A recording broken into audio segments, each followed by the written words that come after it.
शंखं चक्रं जलौकाम् दधतमृतं घटं चारुदौघैश्चतुर्भिः सूक्ष्मं स्वच्छातिरुद्यं शुकपरिविलसनम् मौलिमम्बोजनेत्रं તમારે દવા ચાલુ છે?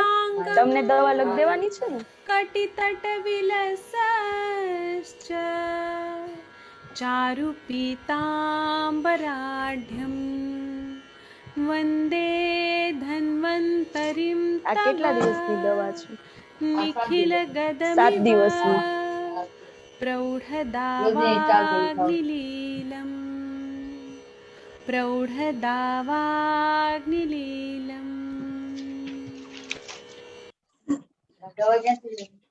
અહીંયા બારીએ જતા રહો.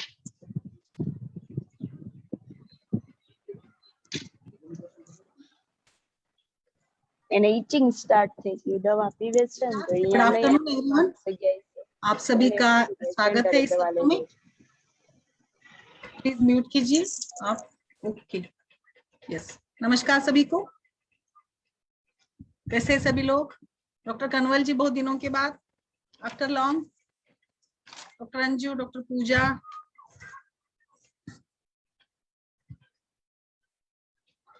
ओके। आज के इस सत्र में आप सभी का बहुत बहुत स्वागत है। जैसा कि आज का हमारा टॉपिक है मुख दूषिका, जिसको एक व्यवहारिक भाषा में, व्यवहारिक लैंग्वेज में हम तारुण्य पीड़िका, पिंपल्स, युवान पीड़िका, मुख दोष, कई सारे नाम इस मुख दूषिका को दिए गए हैं। और आज का ये खास सत्र है क्योंकि कल एक रुग्ण आई थी, एक कॉलेज गोइंग गर्ल थी जो काफी परेशान थी पिंपल्स को लेकर। उसके चेहरे पर पिंपल्स आए थे। बस एक 15-16 साल की होगी, अभी अभी कॉलेज में उसने एडमिशन लिया था और कॉलेज जा रही थी और पिंपल्स को लेकर बहुत ही परेशान सी थी कि लाइक उसको बहुत ही एक प्रकार से ये हो गया था एंजाइटी के जैसे कि मैं कैसे जाऊं, मैं क्या करूं, मुझे मेरा चेहरा अच्छा नहीं दिखता है, तो मुझे क्या करना चाहिए, क्या खाना चाहिए, क्या नहीं करना चाहिए। तो उसके इतने सारे सवाल थे कि मुझे लगा कि निश्चित रूप से ये भले ही छोटा सा व्याधि है बिल्कुल, और युवान पीढ़ी का या मुख दूषिका या पिंपल्स का आना तो एक सामान्य बात है। जैसे कि बहुत ज्यादा मात्रा में जब भी प्यूबर्टी के एज में, ना केवल लड़कियां बट मतलब मेल या फीमेल दोनों भी, बच्चे भी जब प्यूबर्टी की एज में चले जाते हैं तो उनके चेहरे पर ये दाग, धब्बे, फोड़े, फुंसी या पिंपल्स आ ही जाते हैं।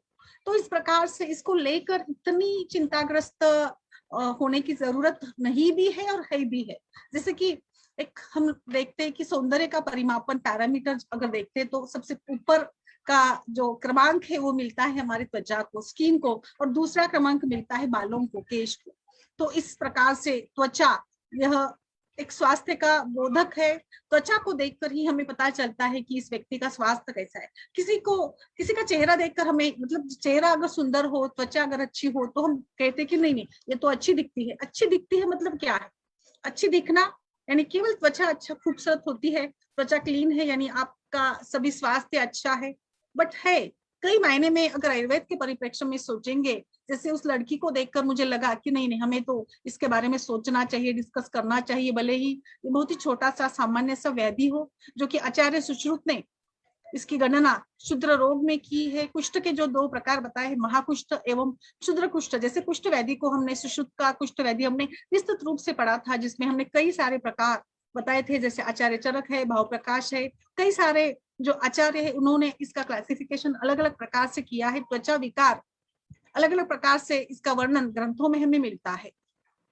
तो इस प्रकार से उस लड़की को मैंने कुछ ट्रीटमेंट गाइडलाइंस दी, आहार विहार, परिचर्या, दिनचर्या, कई सारे बातें मैंने उसको बताई तो थोड़ा वो एश्योर हो गई। बट कई सारे ऐसे रुग्ण भी देखे हैं, खासकर लड़की या लड़के हमने देखे हैं जो अभी अभी फिलहाल छुट्टियों में एक रिश्तेदार के घर में जाना हुआ था, तो उस घर की बेटी के भी चेहरे पर कई सारे फुंसियां थी। तो उसकी माँ परेशान थी कि ये कहीं आती जाती नहीं है, इसको बहुत ही अच्छा नहीं लगता है, बड़ा एक प्रकार से ये डिप्रेशन के जैसे उसको लगता है कि मेरे चेहरे पर पिंपल्स क्यों है, कब जाएंगे, और फिर उसको लेकर बैठती है, बार बार चेहरा देखती है। तो मुझे लगता है आप सभी ने भी ऐसे कई सारे रुग्ण देखे होंगे, हमारे पास ऐसे कई सारे रुग्ण भी आते हैं, कई सारे केसेस हमारे परिवार में, आजू बाजू के लोगों में, हमारे स्टूडेंट्स में भी हम ऐसी परेशानियां देखते हैं। ये परेशान होना भी कभी कभी, जैसे मैंने बताया कि ये तो एक नॉर्मल है, बट इसको कैसे हम लोग, इसको कितनी सहजता से हमें लेना चाहिए, इसको हम कैसे स्वीकार करें, और इसके लिए हमें क्या करना चाहिए, इसके लिए गाइडलाइंस क्या हो, खान पान कैसा हो, इसको किस प्रकार से हम देखें। तो इसीलिए मैंने ये सीरीज यहाँ पर रखी है, जो मुझे लगता है हमारे स्त्री रोग परिचर्चा का एक हिस्सा भी है। जैसे हमारे पास आने वाले जो भी केसेस है, भले वो प्योरली पिंपल्स के लिए तो लड़कियां ज्यादा आती है, बट पिंपल्स यह प्यूबर्टी से एज से लेकर मेनोपॉज में भी, कई सारे मेनोपॉज के भी केसेस हमारे पास आते हैं कि नहीं, अभी मेरे पीठ पर या गले पर कहीं कहीं फोड़े आ रहे, पिंपल्स आ रहे। तो पिंपल्स ये तरुण वय का एक समस्या है, निशानी होती है। जैसे पिंपल्स आना शुरू हो गया तो ऐसे मतलब एक होता है, हार्मोनल चेंजेस होते हैं, प्यूबर्टी की निशानी है। फिर मेंसेस स्टार्ट होते हैं लड़कियों में, लड़कों में भी कुछ परिवर्तन आ जाता है, जैसे सेकेंडरी सेक्सुअल कैरेक्टर्स डेवलप होते हैं। तो ये सारे जो बदलाव शरीर में होते हैं due to the hormones, due to the normal physiology, ये सारी परिवर्तन के साथ साथ ही पिंपल्स का आना भी सामान्य माना जाता है। और घर वाले बोलते हैं कि आते रहते हैं, निग्लेक्ट करो उसको, ज्यादा खुजाओ मत, उसको कुछ मत करो, आराम से धीरे धीरे कम भी हो जाते हैं। और कई केसेस में जैसे कि 50% के ऊपर बच्चों में ये पाया जाता है, बट सभी बच्चे थोड़ी ट्रीटमेंट लेते हैं तो अपने आप ही ये पिंपल्स कम होते हैं। जैसे जैसे हम एक सामान्य तौर पर इस प्यूबर्टी को स्वीकार कर लेते हैं तो ये सामान्य सा हो जाता है। फिर एक पड़ाव आता है कि पिंपल्स बिल्कुल नहीं आते हैं, स्किन एकदम चिकनी गोरी, एकदम मुलायम त्वचा हमारी हो जाती है। और फिर कई बार कुछ परेशानियां होती है, या फिर प्रेगनेंसी के पश्चात, प्रेगनेंसी के दौरान, या फिर मेंस्ट्रुएशन के दौरान, या कुछ पुरुषों में भी कुछ सेकेंडरी अगर डिसीजेस हो तो इसके चलते भी पिंपल्स का आना सामान्य हो जाता है, पिंपल्स आने लगते हैं। तो इस प्रकार से पिंपल्स या ये त्वचा विकार, मुख दुष्टिका, युवान पीड़िका, तारुण्य पीड़िका, मुहासे, कई सारे नाम इसको आचार्य देते हैं। तो इसके बारे में आज हम चर्चा करते हैं। आप सभी का फिर से एक बार स्वागत है। जो भी दर्शक फेसबुक पर इसको देख रहे हैं, इनसे भी मैं रिक्वेस्ट करूंगी स्त्री रोग परिचर्चा में आप भी सम्मिलित हुई और अपने अनुभव शेयर कीजिए। इसके लिए आप संपर्क कर सकते हैं 9410379397 पर, और आप हमारे इस ग्रुप में जुड़ सकते हैं और अपने अनुभव को शेयर कर सकते हैं। आगे बढ़ते हैं। सबसे पहले तो मैं यहाँ पर थोड़ा सा, जैसे कि हमने इसको अच्छे से समझ लेना है, त्वचा के बारे में बताना चाहूंगी। ज्यादा से ज्यादा ये थियोरेटिकल ना हो, इसके ऊपर भी मैं ध्यान दूंगी, बट थोड़ी फिजियोलॉजी अगर हम समझेंगे कि इसका कारण क्या है, तो ट्रीटमेंट या निदान या चिकित्सा करने का हमारा नजरिया बदल जाएगा। क्योंकि आयुर्वेद में इसके बारे में विस्तृत रूप से वर्णन आया है। त्वचा की बात करते हैं, जैसे मैंने बताया, त्वचा, skin, it is the mirror of our health, skin it is the mirror of our beauty. Skin, त्वचा ब्यूटी का सबसे बड़ा एक मायना माना जाता है, एक रिफ्लेक्शन माना जाता है। तो स्किन को देखकर ही हमारे स्वास्थ्य के बारे में जोड़ा जाता है। तो त्वचा क्या है? मॉडर्न आधुनिक शास्त्र के अनुसार त्वचा के 2 लेयर होते हैं, डर्मिस एंड एपिडर्मिस।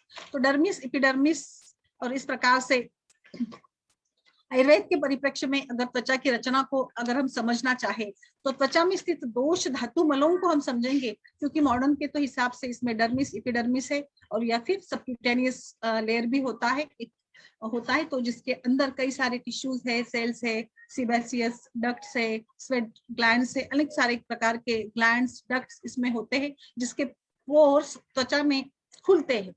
तो ये तो हो गए मॉडर्न तरीका। इसके लेयर्स कई सारे हैं, जैसे कि स्ट्रेटम के रूप में है, स्ट्रेटम ग्रेनुलोजम या फिर स्ट्रेटम करोनियम वगैरह। तो इसके ऊपर हमें ज्यादा डिटेल में नहीं जाना है, बट आयुर्वेद के परिप्रेक्ष्य में मैं बताना चाहूंगी। आयुर्वेद के हिसाब से त्वचा में अगर दोषों की बात करें तो व्यानो हृदय स्थित कृष्ण देहचरी महाजव्वा, व्यान वायु संपूर्ण शरीर में होता है।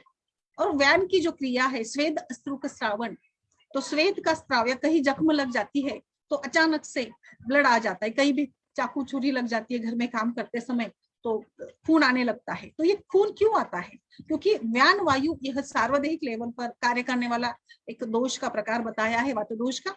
तो व्यान वायु की कक्षा में ही ये कार्य आता है। श्वेत का स्रावन भी व्यान वायु ही कंट्रोल करता है, इसीलिए व्यानो हृदय स्थित, और इसीलिए हृदय विकार या जो हार्ट के पेशेंट्स होते हैं, कभी कभी चेस्ट पेन होता है तो उसको स्वेटिंग होने लगती है।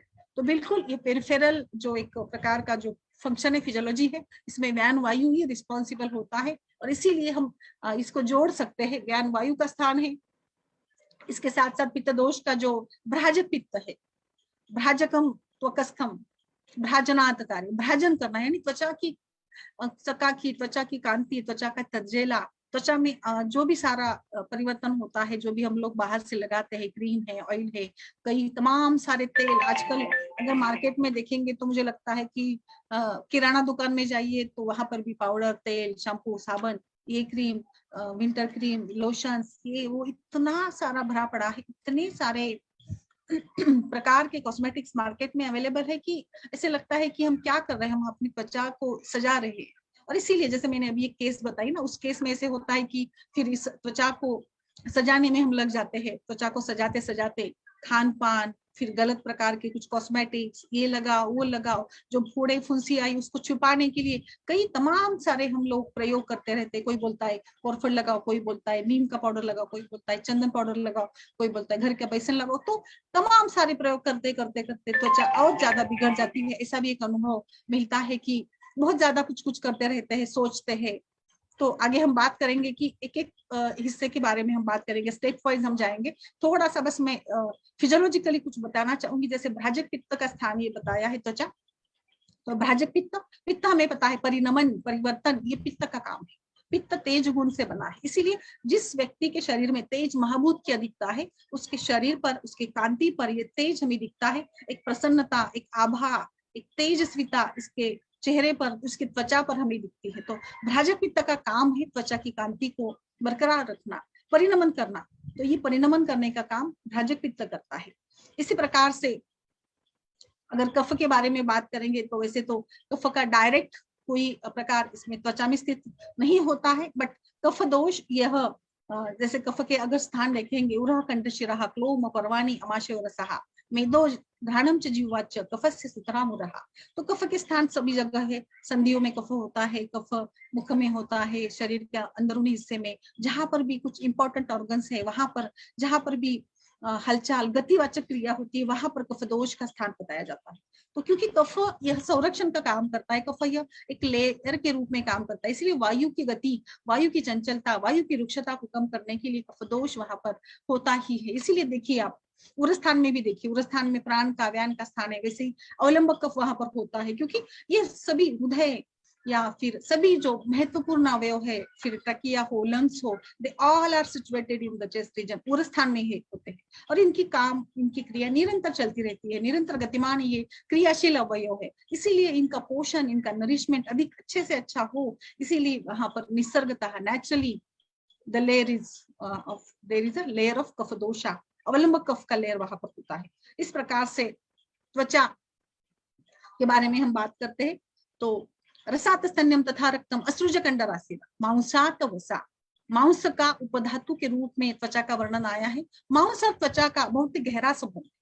क्यों गहरा संबंध है? क्योंकि हमें ये युवान पीढ़ी का, तरुण पीढ़ी का को समझते समझते त्वचा को अगर हम समझेंगे, देखिए जैसे त्वचा यह मांस धातु का उपधातु भी है, और मांस व स्रोतस का, मांस वाहनाम स्रोतसाम स्नायु मूलत वक्ष, स्नायु और मूल और त्वचा, यह मांस धातु का स्थान भी बताया है।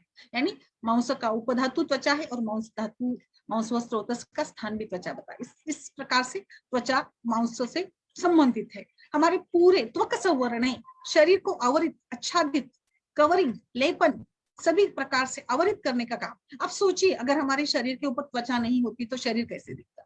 क्या दिखता शरीर में? अंदर क्या दिखता? क्या दिखता? कभी कभी नाखून काटते समय अगर नाखून अधिक मात्रा में कट जाता है तो वहां पर एक रेडिश दिखता है, या कभी कभी कुछ लैसरेशन टाइप की ऊन है, जख्म है, गाड़ी से गिर गए, नीचे गिर गए, जख्म लग गई, तो जख्म लगती है तो स्किन निकल जाती है, तो अंदर क्या दिखता है? पिंकिश कलर का, गुलाबी रंग का ये जो लेयर दिखता है, ये मांस धातु होता है। तो मांस धातु को आवरित करने का काम त्वचा है। त्वचा के अभ्यंतर इसमें मांस है, रस, रक्त, मांस, मेद, अस्थि, मज्जा, शुक्र, ये एक क्रम से देखेंगे ना तो एक अलग अलग भीतर भीतर तक जाते हैं। जैसे कई छोटी सी भी जख्म लगती है, कुछ निडल भी लग जाती है, तो सबसे पहले ऊपर आता है टिश्यू फ्लूइड, दैट इज रस धातु, देन कम्स ब्लड, रक्त धातु। इसके बाद जैसे मैंने नाखून का उदाहरण दिया, नेल कटर लग जाता है तो अंदर दिखता है पिंकिश कलर का मांस धातु। इसके अभ्यंतर मेद, इसके और अधिक अंदर जाएंगे तो अस्थि, अस्थि के अभ्यंतर मज्जा और शुक्र धातु संपूर्ण शरीर में स्थित है। शरीर के हर अनुरेणु में धातु ये स्थित है। तो इस प्रकार से ये त्वचा और मांस का संबंध है। इसके लिए मैं एक छोटा सा उदाहरण देना चाहूंगी, बहुत ही सिंपल ताजा उदाहरण है, हमारे घर में भी हम लोग देखते हैं। त्वचा, इट इज द मीडिया, त्वचा एक माध्यम है शरीर पर हर एक प्रकार के जो भी कुछ भी प्रसाधन के रूप में, चिकित्सा के रूप में जो भी कुछ भी हमें करना है, इसका माध्यम त्वचा है। इंजेक्शन लगाना है, भले वो सबक्यूटेनियस हो, सब मस्कुलर हो, बट फिर भी हम त्वचा का इस्तेमाल तो करते हैं। सो त्वचा इज द लार्जेस्ट ग्लैंड, त्वचा is the largest organ which covers all the body.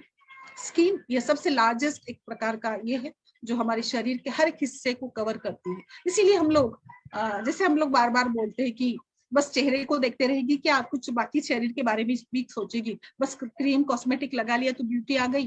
जैसे हम मराठी में बोलते हैं कि तूप खाने से रूप नहीं आता, केवल तूप खा लिया तो रूप आ गया, ऐसे नहीं होता है। तो अभ्यंतर शरीर का भी हमें सोचना है, शरीर के बाकी के सारे भाव यानी मल मूत्र अग्नि क्षुधा ये सभी भाव भी अच्छे हो तो इसकी झलक आपकी त्वचा पर निश्चित रूप से मिलती है।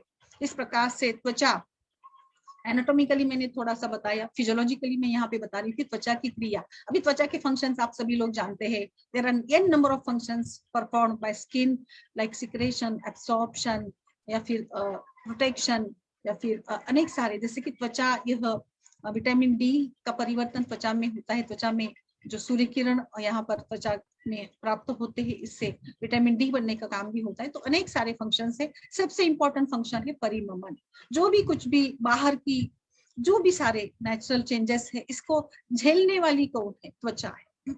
ठंडी का सीजन आ गया, सबसे पहला परिणाम कहाँ पे दिखेगा, त्वचा में दिखेगा। गर्मी का सीजन आ गया, सबसे पहला परिणाम सनबर्न के रूप में त्वचा पर दिखेगा। घाम आएगा, ज्यादा बास आएगी घाम की, तो घाम सीक्रेट होने का स्थान क्या है, त्वचा है।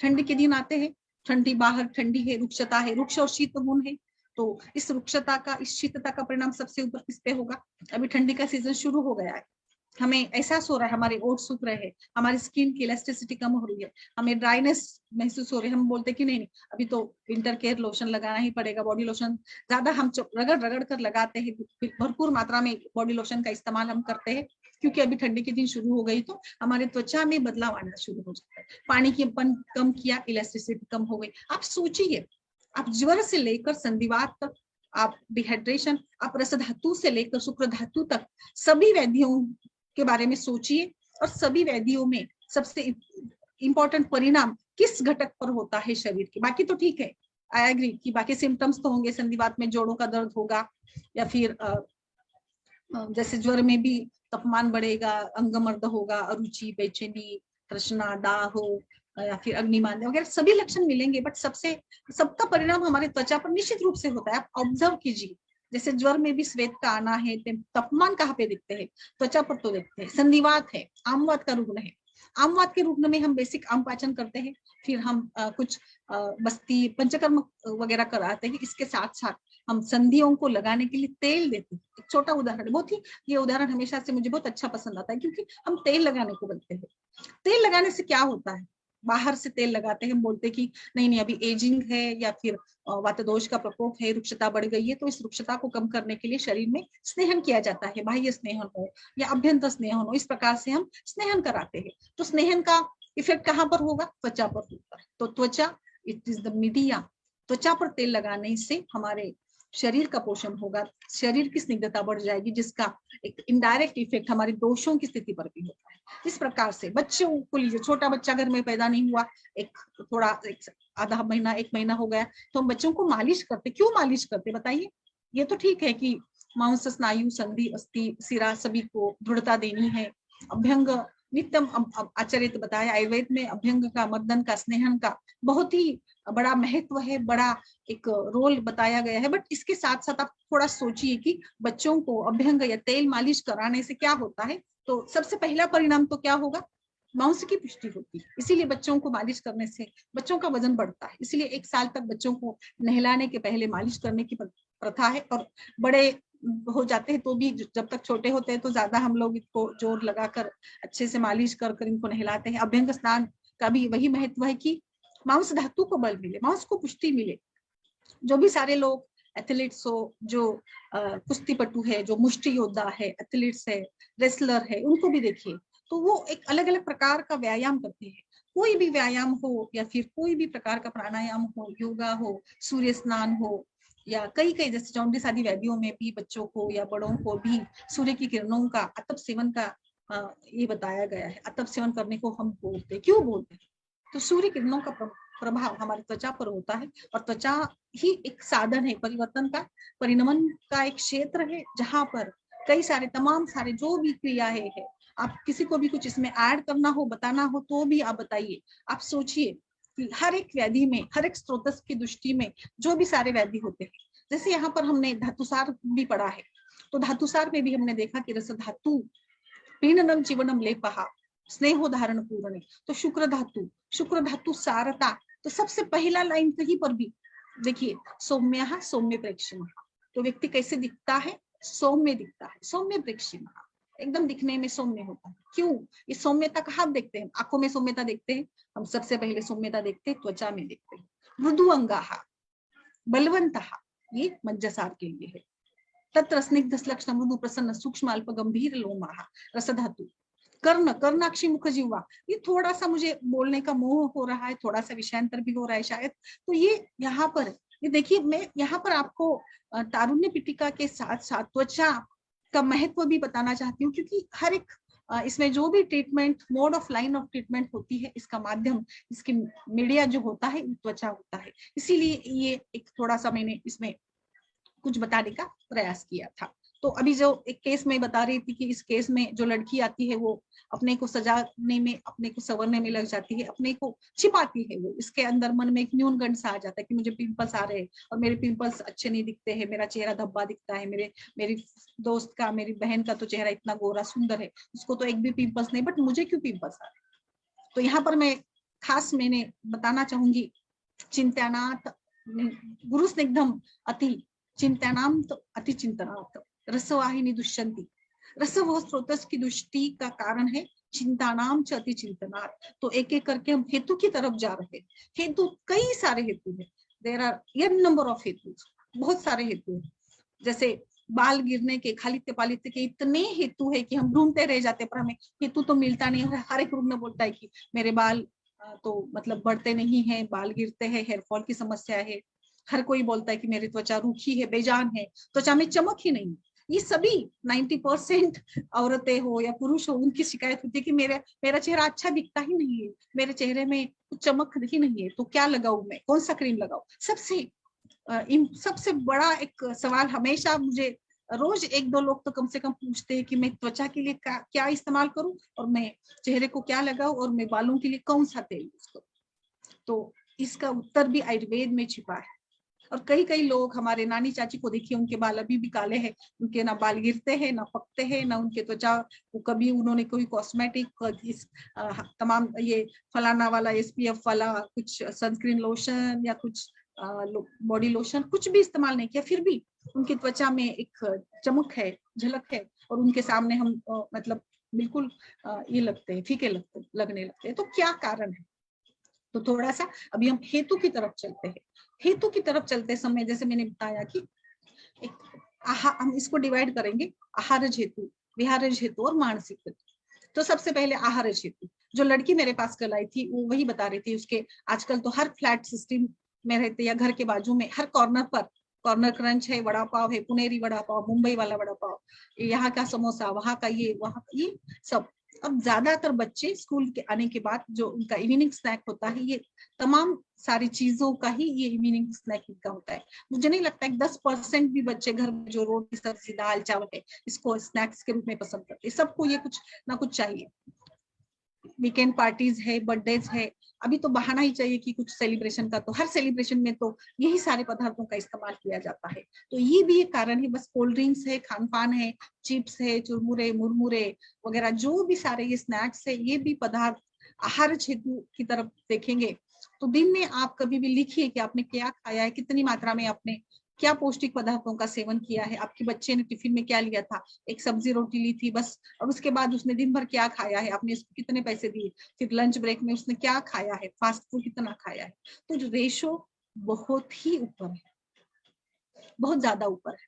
और ये आहार हेतु में ये सभी बातें है। इसके साथ साथ कुपोषण है, या फिर एक जो हमारे आहार में जो एक पर्याप्त मात्रा में प्रोटीन, कार्बोहाइड्रेट्स और फैट्स की मात्रा होनी चाहिए, मिनरल्स होने चाहिए, विटामिन होने चाहिए, उतनी मात्रा में ये सभी इसमें चीजों में मिलते नहीं है। एक बात और बताना चाहूंगी, B complex is having a major role in our nutrition in this pimples also. इसीलिए कई सारे लोग जो है बी कॉम्प्लेक्स ऐसे ही खाते रहते हैं, ऐसे भी नहीं खाना चाहिए। बट जैसे कि बी कॉम्प्लेक्स फैट सोलुबल और वाटर सोलुबल जो विटामिन डिवाइड किए हैं, इसमें वाटर सोलुबल विटामिन है, बी कॉम्प्लेक्स है। बी कॉम्प्लेक्स यह एक संयुक्त प्रकार का संयुग है जिसमें अनेक सारे B1, B2, B3, B6, B9, B12, cyanocobalamin, various types of vitamins are there which are included in the B complex. तो B complex यह मेनली त्वचा और बालों की समस्या से जुड़ा है, इसीलिए। और एक बात सबसे इंपॉर्टेंट कि बी कॉम्प्लेक्स यह वाटर सोल्यूबल है, इसीलिए हम कई बार खाना बनाते हैं, कुछ भी बनाते हैं तो बोलते हैं कि नहीं, चावल को ज्यादा नहीं धोना है, इसमें विटामिन निकल जाएंगे, सब्जी को ज्यादा मत गीला होने दो, सब्जी को बस स्टीम दीजिए, स्टीम राइस खाइए, ज्यादा उबाल कर, ज्यादा पका कर खाना मत खाइए, क्योंकि सभी जो विटामिन है वो मर जाएंगे, वो हमें मिलेंगे नहीं। तो बिल्कुल सही बात है, बिल्कुल। और कुछ विटामिन बी कॉम्प्लेक्स के जो सोर्सेस है, जैसे कि साइनोकोबालमिन मेनली एनिमल प्रोडक्ट्स में अवेलेबल है, it is not available in the vegetables और फ्रूट्स। तो ये भी एक कारण है कि हमारा जो खान पान है, विटामिन तो कम ही मात्रा में लगते हैं, चाहे वो बी कॉम्प्लेक्स हो, चाहे विटामिन ए हो, डी हो, कोई भी विटामिन हो। विटामिन ए का भी रोल है, बिकॉज विटामिन ए जो है एक प्रकार से देखेंगे तो विटामिन ए एक एपिथेलियल टिश्यू के इसमें काम करता है, क्योंकि विटामिन ए की डिफिशियंसी में जो भी जेरोफ्थाल्मिया या एपिथेलियल टिश्यू का डिजनरेशन होता है, त्वचा विकार होते हैं, इसको एंटी इन्फेक्टिव भी बताया है।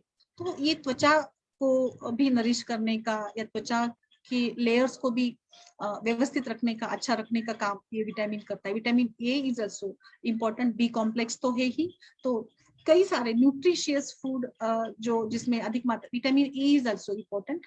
विटामिन ई को भले ही एंटी स्टेरिलिटी बताया गया है, बट कई सारे पार्लर्स में वगैरह आप जाइए तो वहां पर विटामिन ई की कैप्सूल्स, कई सारे पार्लर्स की प्रोडक्ट्स में, फेशियल हो, त्वचा के लिए भी आप सेटिंग्स वगैरह करते हो, कुछ ट्रीटमेंट चल रही होती है, तो वहां पर भी विटामिन ई का कैप्सूल इस्तेमाल किया जाता है, because vitamin E is also useful in maintaining the health of hair और स्किन की समस्याओं के लिए बताया, मतलब ये भी यूजफुल है। तो इस प्रकार से आहार हेतु को हमने देखा। अभी दूसरा, मैं यहाँ उस लड़की की जब हिस्ट्री ले रही थी तो विहार हेतु, अभी तो पैंडेमिक जैसे शुरू हुआ है, मुझे लगता है हम सभी के साथ, सभी घर में ये नजारा होता है कि हर हाथ में मोबाइल है और 24 आवर्स इंटरनेट अवेलेबल है।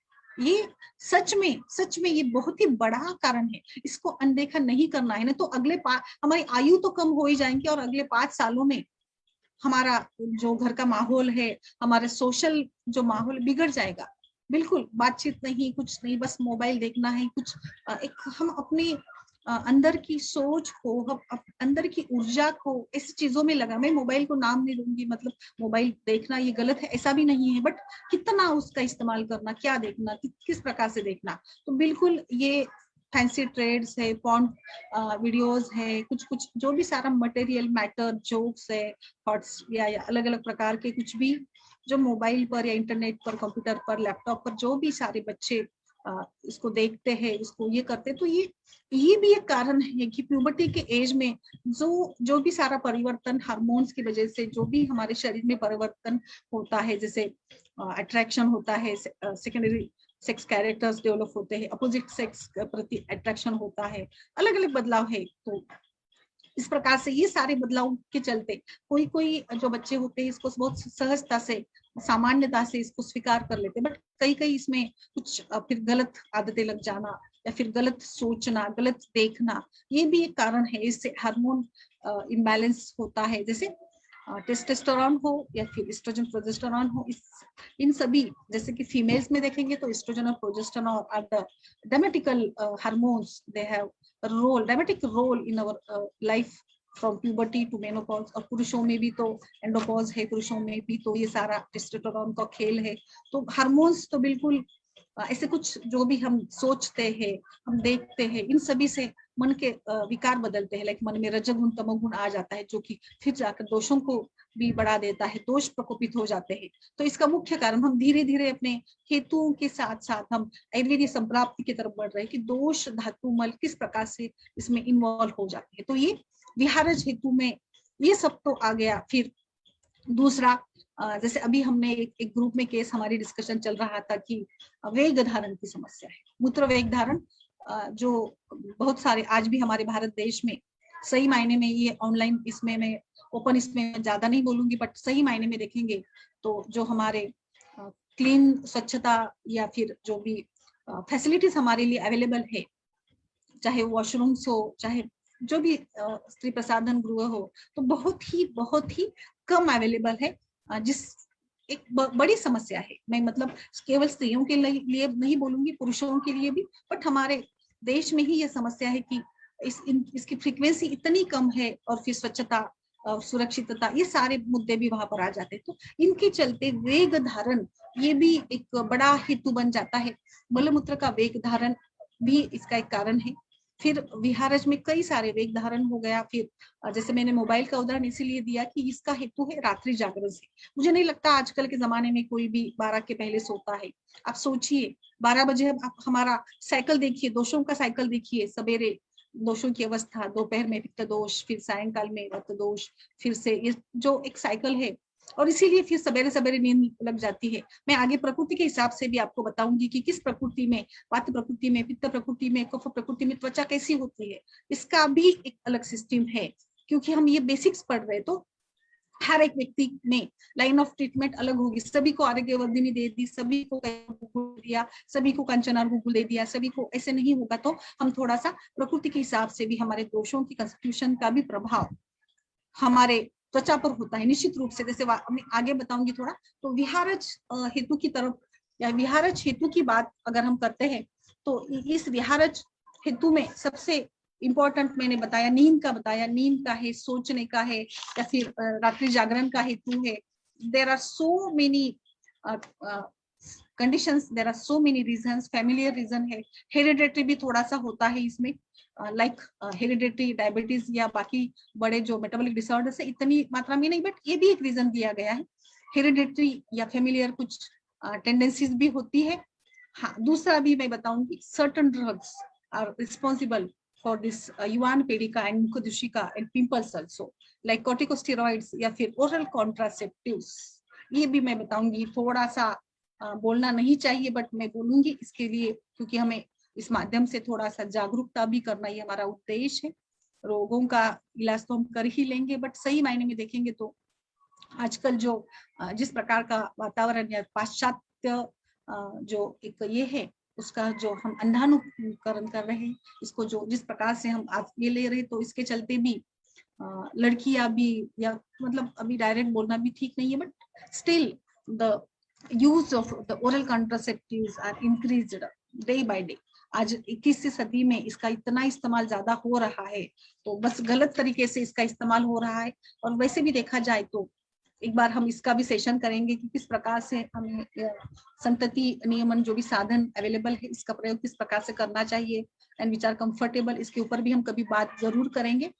बिल्कुल, तो ये भी एक कारण है इसका अधिक मात्रा में सेवन करना। कई सारे जो लोग हैं जो ये होते हैं ना 10-10 साल तक इसका इस्तेमाल करते हैं, बस थोड़ा सा कुछ फेस्टिवल आ गया, पूजा में जाना है, गाँव जाना है, ट्रिप को जाना है, तो भी हम लोग मेंसेस को आगे पीछे करने में लगते हैं। क्यों करना है आगे पीछे, आने दीजिए, क्या फर्क पड़ता है, ये तो एक नेचुरल प्रक्रिया है, इसको क्यों रुकाते। जैसे कई सारे हम डिस्कस करते केसेस, तो कई सारे केसेस ऐसे पिछले मतलब आई थिंक डॉक्टर गौतम की केस थे कि उन्होंने बताया कि कुछ ये लिया उन्होंने आगे करने के लिए मेंस्ट्रुएशन और फिर आया ही नहीं तो अभी ट्रीटमेंट। क्यों आप शरीर के साथ खिलवाड़ करते हो? क्यों आपको रोकना है? हमारे नेचुरल अर्जेस को क्यों रोकना है? हमारे इन सभी इसको क्यों रोकना है? तो ये भी एक बात है। दूसरा है, जैसे मैंने बताया कि हम इसको छिपाते हैं, हम तारुण्य पीठिका को, मुहासों को छिपाने के में लगे रहते हैं। अलग अलग प्रकार के कॉस्मेटिक्स, गलत प्रकार के कॉस्मेटिक्स का यूज करना, दिन में एक अलग क्रीम, रात में अलग क्रीम, बाहर जाने के लिए अलग क्रीम। मैं कमेंट नहीं करूंगी, I am not opposing such type of cosmetics products, और जो भी यूज करते हैं हम भी यूज करते हैं, बट एक मैं बता रही हूँ कि सही मायने में इसकी जरूरत है क्या, इसका सही इस्तेमाल हो रहा है। इसका गलत इस्तेमाल करने से भी मुहासे आने लग जाते हैं, तो ये भी एक कारण है।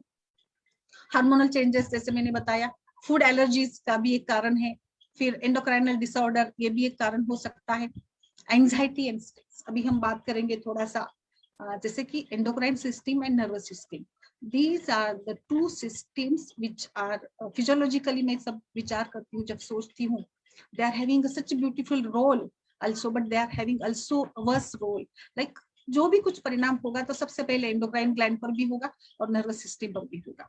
तो एंजाइटी, डिप्रेशन, जैसे मैंने बताया, चिंता नाम च अति चिंतनात्, चिंता, हर एक छोटी छोटी बातों की चिंता आज के जमाने में हमें, मोबाइल की बैटरी डाउन हो गई, चिंता, चार्जर नहीं है, चिंता, आज लाइट गई चली गई, चिंता है, फिर इंटरनेट नहीं है, अवेलेबल नहीं है, चिंता। क्यों इतनी चिंता क्यों है हमें छोटी छोटी बातों की? हम इतने कंपटीशन के मोड में क्यों है? ऑफिस की समस्या अलग है, मेरे कलीग को प्रमोशन हुआ, मुझे मेरा प्रमोशन नहीं हुआ, अरे इसको ये मिल गया, इसका ये हो गया, हमें मेरा क्यों नहीं? ये बार बार हम चिंताग्रस्त, छोटी छोटी समस्या के लिए हम परेशान होते हैं।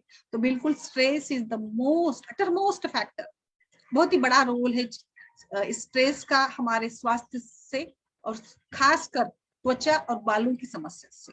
तो बिल्कुल स्ट्रेस, ये एंजाइटी, ये भी एक कारण होगा। विटामिन डिफिशियंसी से, इंजेक्शन ऑफ सर्टेन केमिकल्स है किसी भी रूप में, कॉस्मेटिक के रूप में भी या एनवायरमेंटल के रूप में भी, जैसे गाड़ी में बैठ गए फ्रेशनर मारा, रूम में आ गए, रूम फ्रेशनर का इस्तेमाल, सवेरे जैसे कि परफ्यूम्स, अलग अलग परफ्यूम का इस्तेमाल। आप सोचिए हमारी लाइफस्टाइल कितनी कृत्रिम हो गई है। हम इन सभी की हमें सही में जरूरत है या बिना जरूरत ऐसे ही फैंसी फैशन के चलते हम इसका इस्तेमाल कर रहे हैं? तो इस प्रकार से आहारज विहारज में कई सारे तमाम, और मेरे से छूट भी गए होंगे, आप भी इसमें ऐड कर सकते हैं, कई सारे इसके कारण है। बिल्कुल मार्केटिंग स्ट्रेटेजी तो बिल्कुल है ही, क्या करेंगे, इसीलिए तो वो जैसे कि ये होता है ना, हम एडवर्टाइजमेंट बार बार दिखाई जाती है, और सही में सेल हो, एडवर्टाइजमेंट हो कोई भी, तो ये हमारे दिमाग के ऊपर ऐसे डाला जाता है कि ये अच्छा है, ये अच्छा है, ये इस्तेमाल करो, ये इस्तेमाल करो, और बार बार देखकर हमारा दिमाग भी वही सोचने लगता है, और हम वो इच्छा हो न हो ले आते हैं, इस्तेमाल करना हम इसको शुरू कर देते हैं। आहारज विहारज, मानसिक हेतु, बड़ा ही रोल है मानसिक हेतु का। जैसे मैंने कुछ इसमें बता दिया था कि अधिक चिंता है, तनाव है, डिप्रेशन है, कुछ रात्रि जागरण का भी हेतु इसमें मिल जाता है। कई सारे, there are an number of things which are responsible. अभी हम थोड़ा आगे बढ़ते हैं। तारुण्य पीठिका को युवान पीढ़ी का, मुख दुषी का अलग अलग नामों से जाना जाता है। इसमें दोषों की स्थिति को भी देखते हैं, साइन एंड सिम्टम्स। तो ये there are 3 types or there are 3 divisions, mild, moderate and severe. mild type जहां पर थोड़ा सा 1 2 3 फुंसी आती है, बहुत बारी फुंसियां, पिंपल्स जुड़े होते हैं। देखिए पिंपल्स आने का भी सीजन होता है, कई बार कई सीजन में रुग्ण आते हैं, कई बार बोलते नहीं अभी मेंसेस आने वाले हैं ना तो पिंपल्स आए, अभी मेंसेस गए मतलब मेंस्ट्रुएशन आके गया, पीरियड आके गया, अभी मेरी स्किन बहुत अच्छी सुंदर हो गई है। मेनोपॉज के समय में भी पिंपल्स निकल आते, तो बिल्कुल सही में तो ये बिल्कुल जुड़ा भी है और नहीं भी है। कई लोगों को हमेशा के लिए पिंपल्स आते, कई ज्यादातर जो भी केसेस आते हैं उसमें मेंस्ट्रुएशन से रिलेटेड ही होते हैं, साइकिल्स होते हैं इसके भी रिपीट, लाइक कुछ इसमें जागरण से, कुछ खान पान से, जैसे मैंने पिल्स का उदाहरण दिया, इसके इस्तेमाल से, या फिर कुछ सेकेंडरी डिसीजेस के चलते भी ये पिंपल्स आ जाते हैं। तो माइल्ड, इसमें माइल्ड टू मॉडरेट अगर हम देखेंगे तो actually there are basically 2 types of pimples या comedones, like black and white. इसको 2 इसमें हम ये कर सकते हैं, ब्लैक हेड्स जिसको बोलते हैं और व्हाइट हेड्स जिसको बोलते हैं। तो black heads and white heads, जैसे कि कभी कभी इसका परिवर्तन, इसको खुजाने से, इसको फोड़ने से इसका परिवर्तन विस्फोट या पस्चल्स के रूप में भी हो जाता है, नोडल्स के रूप में, सिस्ट के रूप में भी, या फिर लेजन्स के रूप में भी ये हो जाता है। और फिर जैसे हम बोलते हैं ना हम लोग, हाथ मत लगाओ बार बार हाथ लगाने से, ये क्योंकि it is a type of infection. इसकी पैथोलॉजी, इसकी जैसे हेतु को देखा तो थोड़ा सा पैथोलॉजी की तरफ या इटियोलॉजी या संप्राप्ति कैसे होती है, तो मॉडर्न साइंस के हिसाब से देखेंगे तो लाइक त्वचा में सिबेसियस ग्लैंड है, स्वेट ग्लैंड है, तो सिबेसियस सीबम अधिक मात्रा में सीक्रेट होना ये इसका कारण है। और जो कि त्वचा में ही, त्वचा के पोर्स में ही ये सीक्रेट होता है। और बट कई कई व्यक्तियों में कुछ कुछ कारणों से ज्यादा चिकनाहट भरा खान पान, ज्यादा फैटी, ज्यादा ऑयली, ज्यादा क्रीमी प्रकार का खान पान लेने से ये सीबम अधिक मात्रा में बनने लगता है। और ये फिर सीबम फिर त्वचा के बाहर आकर एक इसके रूप में वो दिखने लगता है। जैसे पिंपल्स के अलग मैं पिक्चर भी शेयर करूंगी। पिंपल्स जैसे कुछ कुछ इसमें देखते हैं कि थोड़ा सा भी धक्का लगाया, हाथ से उसको निकाला तो एक छोटा सा गोला, लाइक क्या बोलेंगे हम लोग, आजकल के जो आइसक्रीम्स आते हैं ना, तो आइसक्रीम्स के ऊपर जो ये होता है ना कवरिंग्स वगैरह होते हैं, तो एक छोटा सा जैसे उसका गोला होता है ना व्हाइटिश टाइप का क्रीमी, तो उस प्रकार से ये उसमें निकल आता है। तो ये तो सीधे से स्निग्धता का ही ये है।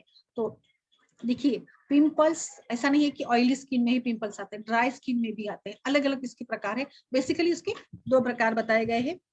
तो माइल्ड है, मॉडरेट, मॉडरेट यानी त्वचा के साथ साथ थोड़ा सा नीचे की तरफ भी ये पिंपल्स आना है। और फिर सीवियर पिंपल्स जो जैसे पीठ पर भी आते हैं, जिसके निशान बनने लगते हैं, या फिर जो आगे चलकर बड़े बड़े फोड़े में परिवर्तन इसका होते रहता है। तो इस प्रकार से ये अपीयरेंस इसका होता है, साइन एंड सिम्टम्स। अभी एक्ने का डायग्नोसिस कैसे करें? There is no such any type of test as per my knowledge in the text. कहीं पर भी मैंने इसको कुछ पढ़ा नहीं है कि ये टेस्ट करेंगे तो एक्ने का डायग्नोसिस हो जाएगा। I think acne itself they are the visible type of condition और सिम्टम्स है जो दिखता है हमें सामने से, त्वचा के ऊपर, फोरहेड पर अलग अलग, जैसे मैंने बताया छोटा स्मॉल, पच्चल, विस्फोट, पैपुअल वगैरह ब्लिस्टर के रूप में। तो I think there is no such type of any ये, बट एक्सट्रीम अगर केस हो, लाइक इन एक्सट्रीम केस बहुत ही ज्यादा चेहरा भर गया है, पीठ पर भी है, या कभी कभी हाथ पर, कहीं पर भी अगर बॉडी में अगर है, तो there is a swab test. वहां पर हम लोग कुछ स्वैप टेस्ट करा सकते हैं, जो भी कुछ एक अलग प्रकार का अगर इसमें स्किन का इंफेक्शन अगर हो, तो इसके लिए हम लोग स्वैप टेस्ट कराकर इस प्रकार से इसको समझ सकते हैं, या स्वैप टेस्ट इसमें किया जा सकता है। तो ये हो गया थोड़ा सा इस अभी हम आयुर्वेद के संप्राप्ति की तरफ चलते हैं। आयुर्वेद के संप्राप्ति में इसका सबसे इम्पोर्टेंट जो कारण बताया है वो है अग्नि। And Ayurvedic approach to acne या पिंपल्स को पढ़ेंगे तो सबसे इम्पोर्टेंट कारण है अग्निमांद्य। रोगाः सर्वे अपि मन्तार्को। एक्ने इज एक्चुअली, एक्ने ये एक न्यूसेंस है, जैसे मैं बता रही हूँ कि एक्ने ये कोई बड़ी समस्या नहीं है, बट जैसे ये कॉमन भी है। एक्ने के या पिंपल्स के दाद में पिटिका के कई सारे कारण हैं। आयुर्वेदिक अप्रोच अगर देखेंगे तो इसमें जो आचार्य सुश्रुत ने जो युवान पीढ़ी का बताई है, इसमें कफ, वात, रक्त, इन तीनों दोषों की दृष्टि उन्होंने बताई है। तो यहाँ पर हमें तीनों दोषों के बारे में सोचना है। मुख दोष ज्यादा से ज्यादा एक फेस डिस्ट्रॉयर के रूप में ये मिल जाता है, तो इसीलिए दोषों का अगर सोचेंगे तो कफ, रक्त और वात दोष की दृष्टि इसमें ज्यादा पाई जाती है। कफवात एंड रक्त दृष्टि, बिल्कुल जैसे मैंने रसव स्रोतस का बताया, रक्त दृष्टि, रक्तव स्रोतस के दृष्टि के भी हेतु देखिए, जिसमें कुष्ठ, विसर्प, पीड़िका वगैरह व्याधि बताए गए, तो ये कुष्ठ का ही एक क्षुद्र कुष्ठ का या क्षुद्र रोग में इसकी गणना की है। तो आयुर्वेद के परिप्रेक्ष्य में ये हम लोग इसके बारे में दोषों की स्थिति को समझ सकते हैं। बिल्कुल। और थोड़ा संप्राप्ति की तरफ चलेंगे तो जैसे त्रिदोष में से वात और कफ दृष्टि, और फिर धातु इसमें इन्वॉल्व है, रक्त धातु इन्वॉल्व है। ये दोष वात और कफ जाकर रक्त को दुष्ट कर देते हैं, रक्त व स्रोतस को दुष्ट कर देते हैं, और ये फिर अग्निमांद्य, फिर जाकर दोषों का प्रकोप, फिर रक्त दृष्टि, और फिर ये संप्राप्ति यहाँ पर होती है रक्त व स्रोतस में। और फिर त्वचा लक्षण के रूप में त्वचा पर छोटे छोटे स्मॉल टाइप के ये चकटी या कुछ इसके जैसे दाने के जैसे ये उभर कर आने लग जाते हैं। सो इस प्रकार से हम देख सकते हैं। अभी इसमें भी हम तीनों दोषों की अवस्थाओं को पढ़ेंगे। वात एग्रीवेशन, पित्त एग्रीवेशन, वात टाइप का जो ये होगा। तो देखिए वात प्रकृति में भी या फिर जिस व्यक्ति में, जिस स्त्री या पुरुष में वात दोष प्रकोपित होने से मुख दूषिका हुई है तो उनकी मुख दूषिकाएं कैसी होगी, तो जैसे मैंने बताया ब्लैक हेड्स, क्योंकि वात दोष का वर्ण अरुण है, पित्त दोष का वर्ण अरुण छोड़कर बाकी सभी बताया, पीत, नील, हरित, कफ दोष का वर्ण श्वेत बताया है। तो ये भी सोचिए, तो रेडिश वाली पिंपल्स पित्त प्रकृति या पित्त के एग्रीवेशन में आएगी। वात के एग्रीवेशन में जो पिंपल्स आएंगी वो ज्यादा से ज्यादा ब्लैक हेड्स के रूप में आएंगी। कफ दोष के एग्रीवेशन में अगर पिंपल्स आती है तो वो व्हाइटिश टाइप की आएंगी, लाइक श्वेत रंग, ये कफ दोष का प्राकृत रंग बताया है। तो ब्लैक हेड्स ये बिल्कुल वात दोष का एग्रीवेशन है, वात दोष का इन्वॉल्वमेंट हो। फिर इसका नेचर कैसे होगा, so like pimples are rough and congested type, बिल्कुल वात की रुक्षता से इनके जो पिंपल्स होंगे ये टिपिकली मेनली ड्राई होंगे, छोटे छोटे होंगे। तो इसका मुख्य कारण तो वात का प्रकोप है। वात का प्रकोप क्यों होगा, वात कब बढ़ेगा, देखिए वात दोष में वायु महाभूत है, मैं पंचभौतिक चिकित्सा दृष्टिकोण से भी बताऊंगी इसमें कि वात दोष में वायु महाभूत है।